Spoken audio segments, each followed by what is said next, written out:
guys, moving on to the NBA. Mavs, Celtics. Luka Doncic at his finest on Wednesday night. He had 36 points, 8 boards in this one, and just range for days, showing off. His Mavs held on to beat the C's 113-108. Winners, losers. Winners on this one, let's go and stick with the man himself. Lights out Luka, because he was shooting the lights out of the gym. A career-high 73% from the field, including 5 of 6 on step-back threes. His third game this season with 5 or more. That's as many of the rest of the NBA combined in that spot. That boy good. Yes, very good. Loser, we're going to pivot to the Boston Celtics for almost doesn't count, because that is the message that goes out to them C's after that 5-point loss. They're 0-8 now when they trail by 20-plus points in any game. And more often than not, they try to make that thing close. Get you real excited that you think they about to pull off the comeback of all comebacks. But no, 4 times they've come within 7 points, and they lose every last one of them. So it's almost, and it just will not count. Got another loser for you, though. It is the unlucky charm that they must be toting whenever they're shooting from beyond three-point land. They have only missed 23s in one half 4 times in franchise history. Only problem is, last 2 of them in the last 2 games. So it's abysmal right now from out there, Mike. I wasn't a math major, but that's not very good. You lose, yes, sir. Good day, sir. The math behind it is 23.4% last night. Yes, not good whatsoever. Second worst this season. We welcome in a guy that can only be described as one of the young, if not the young superstar in the NBA. He's averaging 27, 9, and 9 right now. I'm talking about the one and only Luka Doncic. He's right here with yours truly. Luka, how are you, sir? How's everything? Great. Thank you for having me. Man, it's my pleasure. First of all, before I even get into this season and what has transpired thus far, how do you feel about all the attention that you've received with folks literally labeling you an MVP candidate before this season even began? Clearly, the basketball world feels you've arrived. How do you feel about you as a player at this point in time in your career? I mean, it feels special, you know, that a lot of players, a lot of people talk about me, but obviously I have a lot of things to improve. I still have a lot of space to improve, and I think this season I'm not playing very good, but, you know, that's what I'm saying. I got to improve a lot of things and just keep getting better and better. Did you just say you're not playing very good? Did I hear you correctly? Did you just say you're not playing very good? Yeah. You're averaging 27, 9, and 9. You do understand that, right? Yeah, but my team is almost the last in the West standing, so that's why we got to win many more games, you know. You brought up this, speaking of your team, because when y'all went on a 6-game slide in the midst of that, I'm quoting you here, during that time you was asked about how you guys were looking, and you said, quote, "We don't care, honestly, if we win games or not." I wanted to know, as you've had an opportunity to reflect upon those words, did you mean what you said? And more importantly, how did your teammates receive what you had said at that particular moment in time?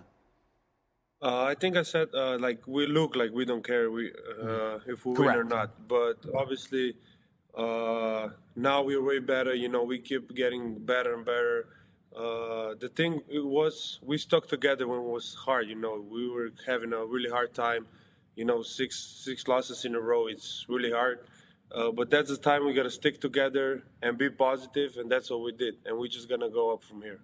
What have you guys done differently since those statements were made? If you had to pinpoint what's been happening outside of actually winning games, of course, what specifically were you guys doing now that you weren't doing during the time you were on that 6-game slide? I think the most common thing is effort, energy on the court, you know. How people, when they watch TV, they see, oh, they want to really win. When they watch us, you know, they see that we want to win, they see that we have the effort, and they see we have the energy. You know, one of the things that just looking at you last year, I mean, obviously you had a sensational year last year as well. But watching you go up against the Clippers in the bubble in the postseason, in my estimation, that was your coming out party. You hit a game-winning shot, but more importantly, you really showed out, averaging about 31 in that series, going up against the likes of Kawhi Leonard and Paul George and those boys. What did you think that series did for you in terms of elevating your level of play? I think it was a great experience, you know, not just for me, for the whole team. Obviously we didn't win. That was disappointing, but we believe that we can win. Not a lot of people believed in us against the Clippers, obviously, but we lost KP, and I think we had a chance there. But most importantly, we fought every game. That's my point of view, and that's where I really like that we did. I'm going to put you on the spot right here, Luka Doncic. If Kristaps Porzingis had not gotten hurt during that series, do you believe that the Dallas Mavericks would have won that series against the Clippers in the postseason? I always believe we can win, no matter what. If we miss 5 players or 0 players, I always believe we can win. I think that's what everybody got to do. You always got to believe, and you always got to fight to win.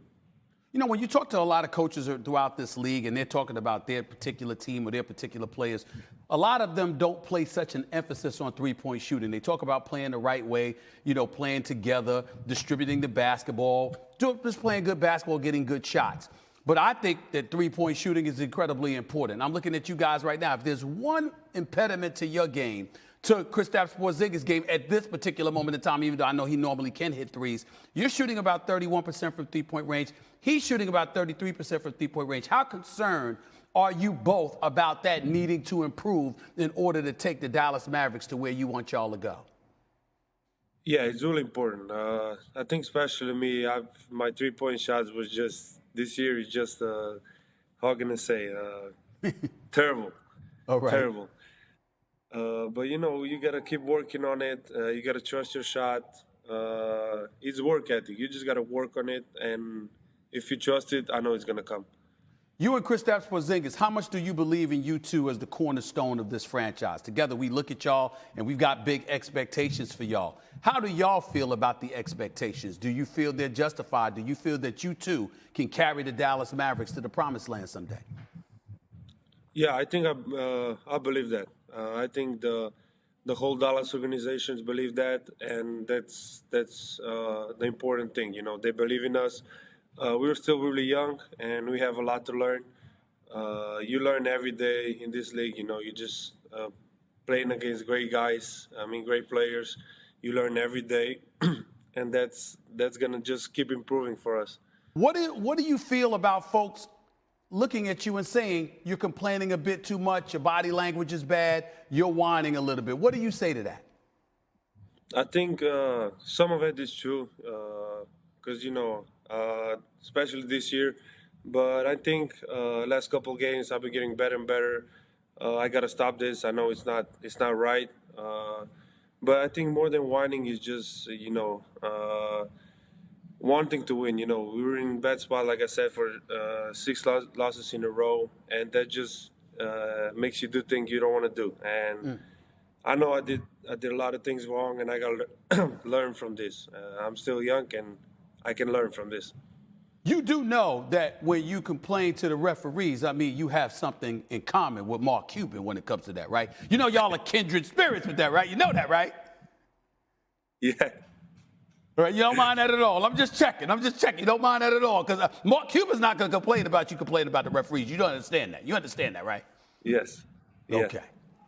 Before I let you get on out of here, LeBron James, who obviously has tremendous respect for you, and everybody respects LeBron James, he recently spoke out about the NBA All-Star Weekend scheduled to take place next month. He does not like that at all. He spoke out against it. How do you feel about the fact that there's going to be an NBA All-Star Weekend next month, assuming that happens? Yeah, they asked me after the game, 2 games ago, and I said, if there's going to be an All-Star game, I'm going to be honored to represent the Mavs if I'm selected. But if not, I'm going to enjoy my time off. Take a break. It's been the season we almost play every other day, so if it's there, I'm going to go, and if it's not, I'm going to enjoy my time off.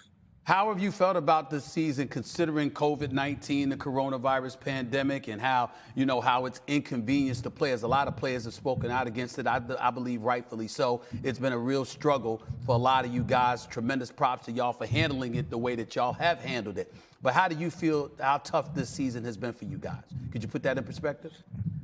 It's kind of tough, but we as NBA players, we live a great life, you know, and it's just we gotta stay home a lot, stay in the hotel, but it's nothing to complain, you know. I'm home with my family, enjoying time, but you know, I just want to play basketball, come back here and play basketball. That was it. Last question for you. Clearly, with the season that you had last year, particularly in the postseason, there's a lot of expectations for the Dallas Mavericks, despite the fact that you guys struggled earlier and now you seem to be getting things together. There are expectations with a healthy Luka Doncic, a healthy, Kristaps Porzingis, and there's MVP expectations where you're concerned. How do you feel about those expectations? Are you feeling like there's additional pressure on you to perform at a high level because of it?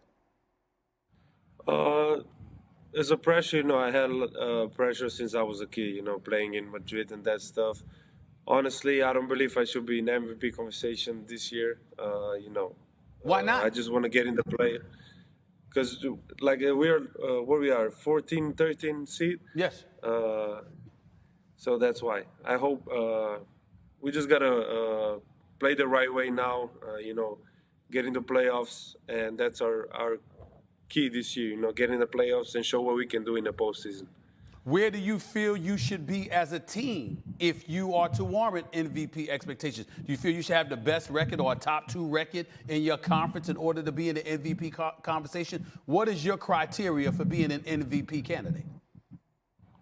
I don't really know, but I think like top 2 teams in the West, that would be my opinion. Luka Doncic. Appreciate you, man. Thank you for being on the show. Good luck the rest of the season. I'm sure you don't need it. Thank you. But good luck anyway.